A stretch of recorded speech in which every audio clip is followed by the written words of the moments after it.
First of all, let me thank Peter, Montiel, Tom Powers, Jerry Caprio for inviting me to this panel. I'm delighted to be back in Williams College and to see the young men and women who are going through the same ordeal we used to go through. And I can assure you that you will be much better off after Williams than if you had never attended Williams.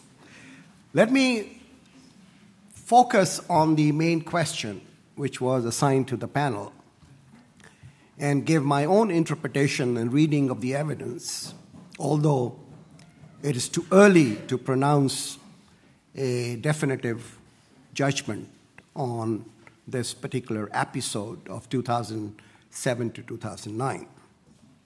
Why is it that only after such a brief spell of a few quarters decline in the emerging and developing economies, they have performed so well, unemployment has been contained, and the stimulus package, which has been applied very modestly but very sporadically, has done the trick as compared to what is happening in the United States, the Eurozone, and even worse situation in Japan.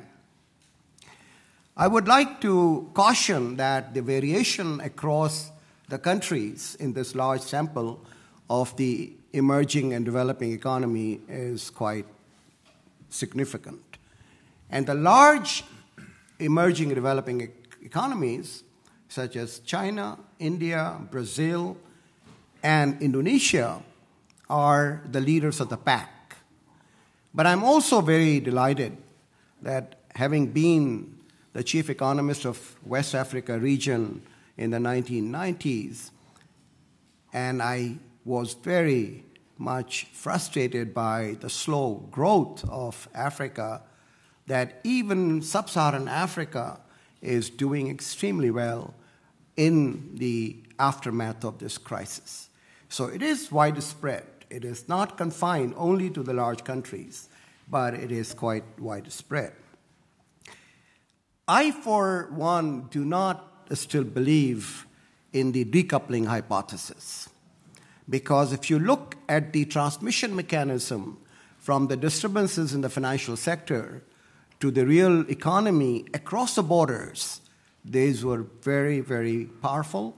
These were quite swift, and they were quite intense for some countries. Although the macroeconomic environment and the fundamentals in several of these countries did not actually necessitate these kind of transmission mechanisms to be automatically absorbed.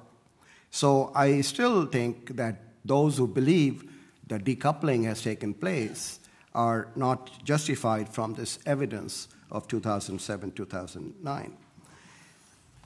There may be a different kind of coupling which is taking place as the balance of economic power is shifting from the developed countries to the developing economies.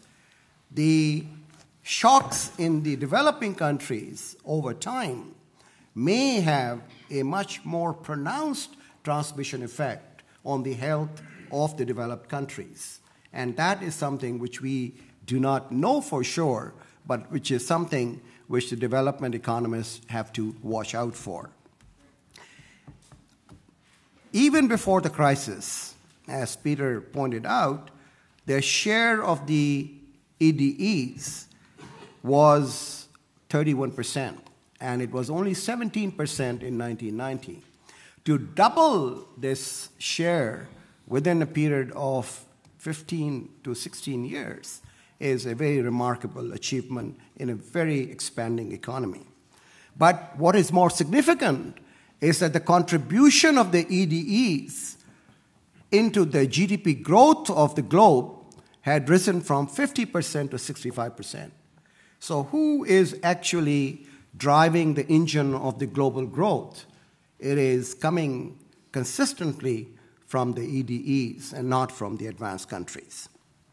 Now, I concede to Peter that, yes, structural reforms which were carried out in the last decade, sound macroeconomic management, favorable demographics, and the absorption of innovation to extend the production frontiers in these economies have all contributed to the robustness of the growth. So unlike the cyclical factors, which only the fiscal stimulus or the monetary policy accommodation are driving the growth, which may prove to be transitory, in case of the EDEs, these were the structural changes. And why did they come about? They came about for a variety of reasons. The Latin American countries had a bitter experience of the 1990s, which was a lost decade. The Asian countries had a very tough experience in the 1905 to 97, where both in human misery as well as the output growth was a tremendous shock. And then people learned from these two lessons, which they had to incorporate in their own development thinking. And the Malaysian case, where contrary to the IMF's advice, the Malaysians imposed their fixed exchange rate, capital controls, and everything which was against the advice of the IMF, and did very well, started a new thinking among the policymakers that the solutions which were prescribed by the Washington Consensus may not always be appropriate for their own welfare. So these were the conditions which led to the reserves accumulation. And by that time, China, a new kid on the block, had demonstrated that unfettered liberalization does not really do the trick. And that is what South Asian countries did very well after the Asian crisis, India, Pakistan, Bangladesh, because we were following what I call as a cautious liberalization. We had partial capital controls. We didn't have a complete capital account convertibility. We had very much a managed float. It was not a complete independent exchange rate. And a very strong regulatory oversight of the banking system with an independent, strong, professionally run central banks. So if you look at the history of the 1990s, the South Asian countries escaped all this crisis because we were not open like Indonesia, where the Singapore market was shorting the Indonesian rupiah and created havoc, which led to the Korean won and Thai baht.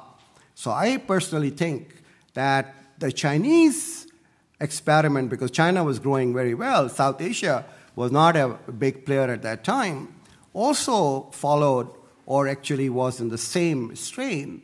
That convinced many countries in Asia, Africa, and Latin America to go for the managed float, for partial capital controls, for not full capital convertibility, for a strong regulatory framework, for independent central bank with greater powers to exercise on the monetary policy, exchange rate, and on the relationship between the fiscal policy and the monetary policy.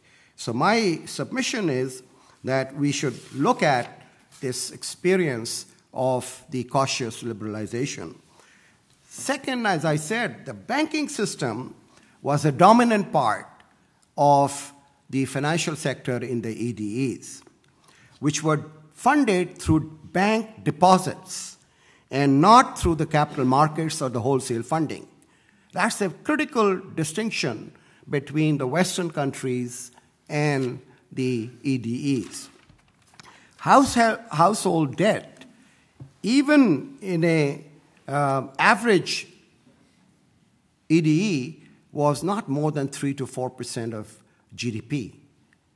And the mortgage penetration in a country as wide as big as India was only 6%, while in the US, mortgage penetration was 75% of GDP. and 60% for all developed countries. So if you keep the banking system both on the asset side and the liability side not so much out of sync with the mismatch, then this keeps the banking system, which is the predominant sector component of the financial sector, that avoids the crisis situation. China had stripped its non-performing assets well before this crisis of 2007 and 8 and gave them over to asset management companies. So the balance sheets of the Chinese banks were completely free from all contamination or toxic assets. India, at the same time, did exactly the same thing, that they tried to get rid of the non-performing assets. We in Pakistan also brought down our non-performing assets from 25% of the total loans to 5%. And by extensive provisioning, we were able to bring the net NPLs down to 3%, which made the banks quite immune from the toxic assets. Then the capital adequacy ratios were not 8% as prescribed by Basel, but most of the Asian countries, they were hovering around 12 to 18%. So there were capital buffers and the cushions which were able to take care of some of these shocks. In fact, the profits of the Chinese banks, after they stripped the NPLs, increased by 17-fold. And they used that profit in order to build up the balance sheets and recapitalize the banks. And this cleaning up, I think, was the second important factor as far as the impact of this global financial crisis was concerned. The third point I would like to raise is that we did not have such kind of derivatives, exotic products, and securitization, where the link between the originator and the distributor was completely severed. One of the difficulties, and I submitted this at the World Banking Congress to the Federal Reserve in January 2007, is that the bank's incentive structure has become quite perverse for the simple reason that if they were holding the mortgage loans on their balance sheets, then they would make adequate due diligence of the portfolio and make sure that the cash flows are coming in. By slice and dice and selling the tranches to the people who do not understand what the content of these mortgage securitized assets are, they strip themselves off the due diligence. And because those guys didn't know what they were getting into, this particular subprime mortgage was the origin of the crisis. And this can be attributed to the regulator sleeping on the wheels and not taking care of this perverse incentive structure which was created in the banking sector. The fourth point I would like to submit is that the developing countries had made adequate social safety nets. Remember, in Indonesia, the poverty had almost doubled after the Asian crisis.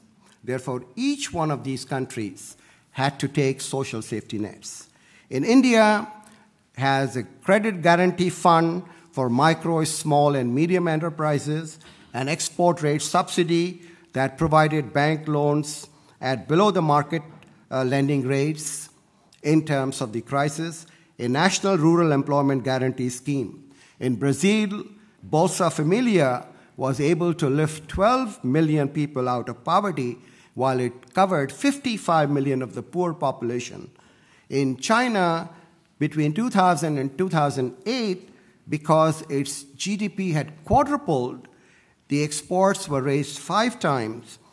tens of millions of new jobs were created in the urban areas from the rural population migration, gave a great deal of security and income stability to these people.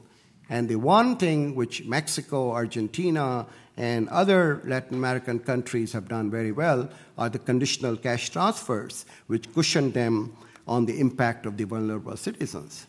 We discussed this in Asian Development Bank, and our conclusion was that there was no mass unemployment or mass poverty due to the impact of the crisis.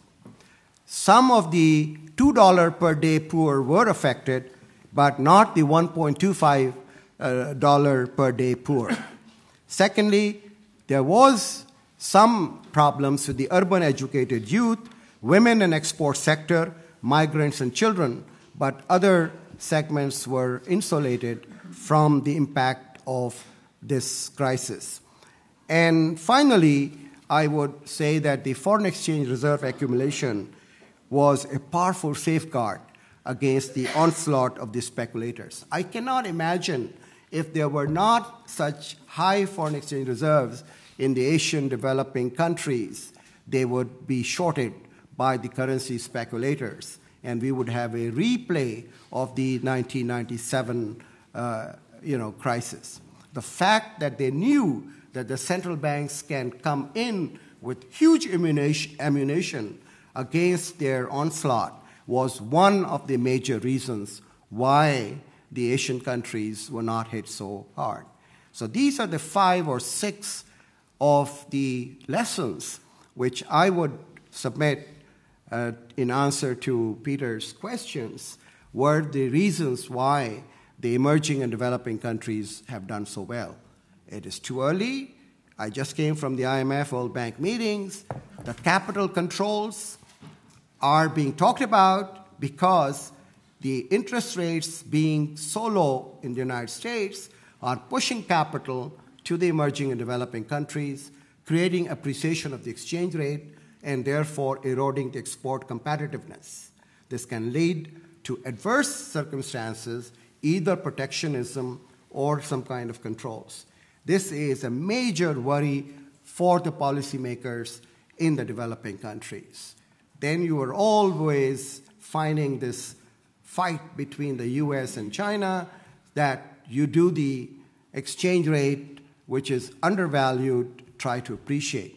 The Chinese, on the other hand, say, we have reduced our trade surplus, but the US trade deficit has not correspondingly declined.